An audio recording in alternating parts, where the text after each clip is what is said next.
Who do we have here? I am Furiosa! Furiosa! Furiosa! Yes! Hell yeah! Hey, come on, baby! Come on!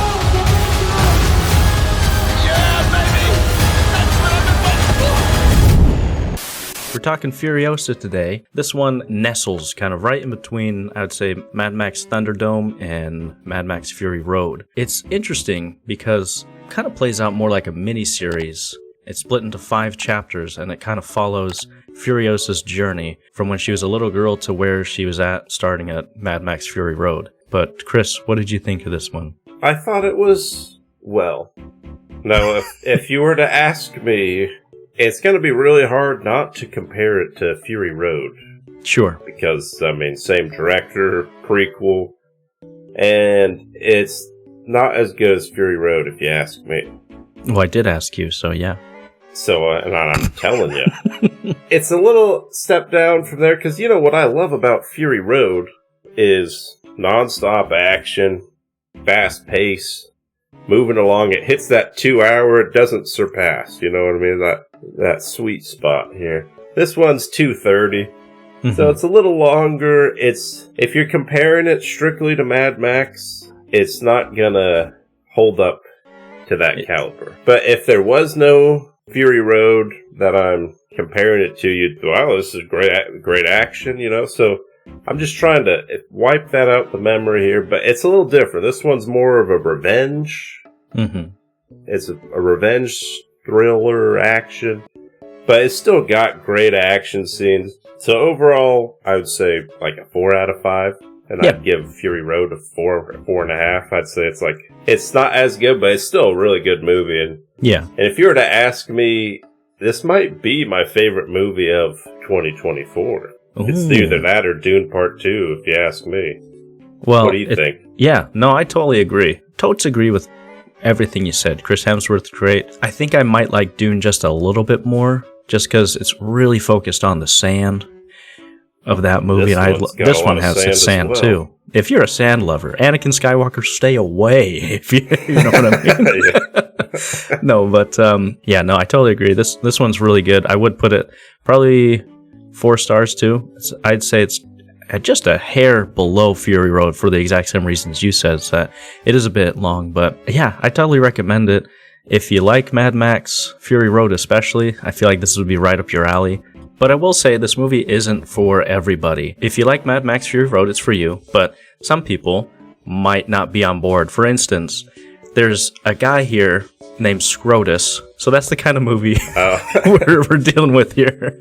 Like, for instance, my wife would hate this movie, because she, like we talked about last week, she took one look at Mad Max Fury Road and was like, I'm a head out.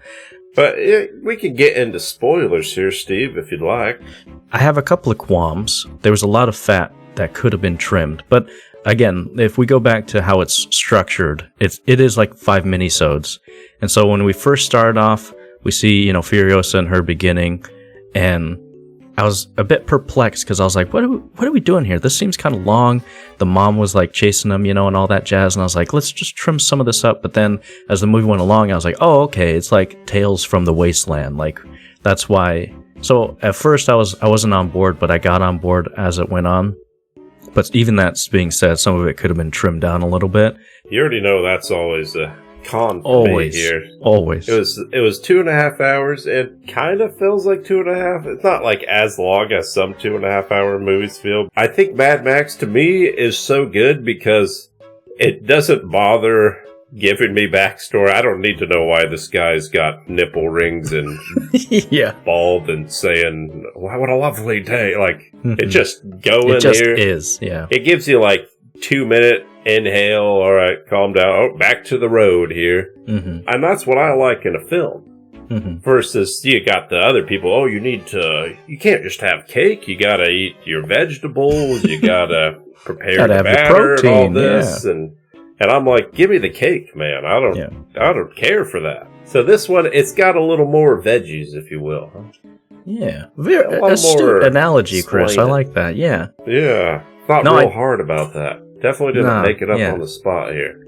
I totally agree. And with that being said, they churned a lot you know, but with that, there wasn't a huge payoff at the end for me, because I feel like the ending was more than slightly abrupt. It just was like, oh, that's it? That's all we're doing? Is interesting, but I was like, this whole 2-hour, 20-minute ride we've been on was built up for this moment, and it just wasn't as satisfying as I thought it could be. But that's just my opinion. Well, that's just one man's opinion, I'll tell you what. At times, it looked weird. I think it had like the Hobbit effect, where it looked too polished at times, where it looked glossy, so it doesn't look real. Even though a lot of it was real, they did a lot of practical stunts and stuff. And some of the CG was like, oh, that's a CG model right there, you know? Mm-hmm. So it's a bit obvious there. The green screens were obvious, but minor things, you know? And we talked about it a little bit. I didn't love the ending. It's just kind of like a very abrupt. I don't know if you stuck around for the credits a little bit. Did you stick around just a bit? I saw the previews for the next movie where it sounds like she's gonna take a rig or something. Yeah, take the wives out of it. I'm excited for whenever that movie comes out. I thought that was really weird how they did that. I was like, just they showed in case you didn't see Fury Road, I guess. Yeah, I was like, you showing the best parts of Fury Road. I was like, now I want to just go see that movie. I guess that's another downside of a prequel, is like, how well do you dovetail into that next movie? Definitely have more goods than bads, in my opinion. And jumping into that, some of the things that I loved about this movie is the design. I love the feeling of this weird wasteland. Everyone's looking weird and creepy. I love Dementus' little chariot of motorcycles. My favorite character, Chris Hemsworth. Yeah. He's kind of he's got a little Joker in him, where it's like he's evil, and he knows he's evil, and you're not rooting for him, but you like seeing him on screen. Like all the best scenes that feel like it involves him. Mm-hmm. And I thought he was a really good character.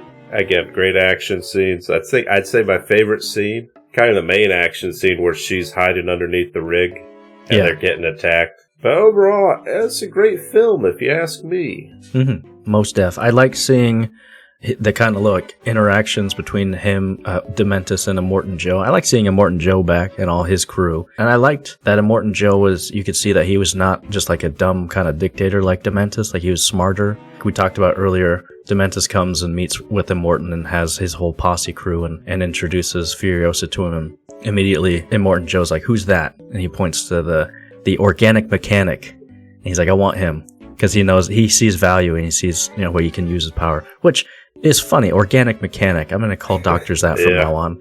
Organic mechanic. Thanks for watching these highlights from our episode of the Stale Popcorn Podcast. If you want to listen to the full episode, click on the link in the description. Please like, share, and subscribe. And if you do that with your favorite YouTuber, I'm sure they would appreciate it too. Thanks, and have a great day.